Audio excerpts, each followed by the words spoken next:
Hello and welcome to A Book in 5 Minutes. I'm Lindsay Milner.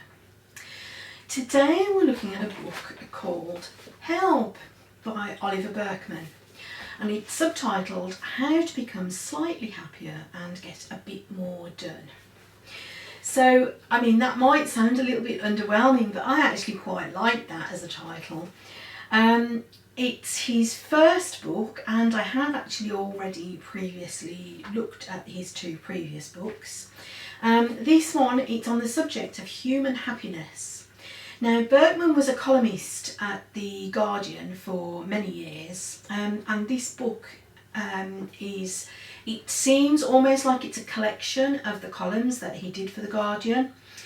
He was looking at how to be happier. And the book is kind of his perspective on the self-help industry, how we can become happier.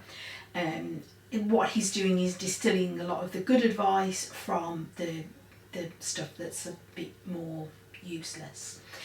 So it's got sections on how to be happier, it's got a section on how to improve your social life, your work life, your productivity, and then there's a section in there on gurus, those people who sort of exhort you to follow them, and if you do everything that they say, then your life will be perfect. So each chapter, it's loosely collected under those kind of headings of work life or social life or how to be your emotional life, but it does seem to be like a collection of a few things that are not necessarily closely related, and I think it does seem to be a collection of the articles that he's written. I'm not sure if that's accurate or not, but that's the impression I got from reading it. However, I do think that he's got a lot of practical advice in here. I think we must have a similar outlook on the self-help, personal development industry, on how to be happier, and possibly a similar outlook on life, I don't know. Although this is his first book, as I say, I've already looked and reviewed his two previous ones. The Antidote is subtitled Happiness for Those Who Don't Like Positive Thinking. And I almost feel like this is kind of the same thing.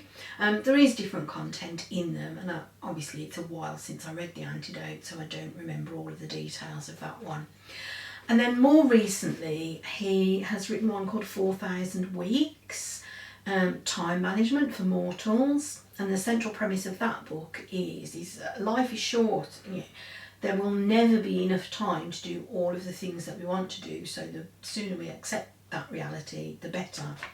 And I think in some ways this is similar. Chapter 1, he talks, a similar outlook, not similar content, but a similar outlook. His chapter 1 is a look really at the self-help industry, and the idea that we, to be happy, we have to change everything, and we have to change it right now, and we have to do it perfectly. And obviously life doesn't work like that. So this is a more pragmatic approach to, as he says, become slightly happier and get a bit more done. It's just about a sort of continuous improvement, I think, about how to constantly make those refinements to your life that then do help to make you a better person, if you like, to make you more effective, to make you more happier.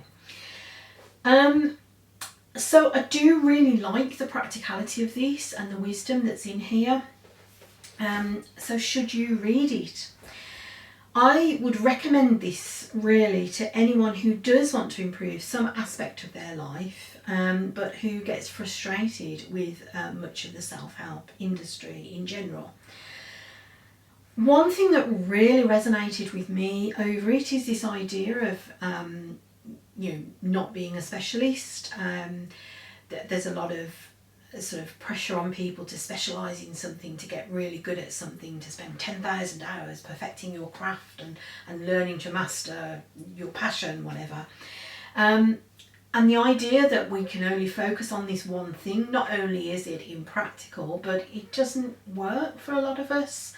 And he mentions a book by Barbara Sher, called Refuse to Choose, and she classes some people as what she calls scanners, who scan lots of different things and do lots of different things, and are generalists rather than specialists. And she claims that this idea that we must be a specialist in one particular thing makes people feel frustrated, or we feel some shame because we can't do that, and suffer from low self-esteem. And she claims that what we need to do is to embrace the fact that we are not specialists but are generalists.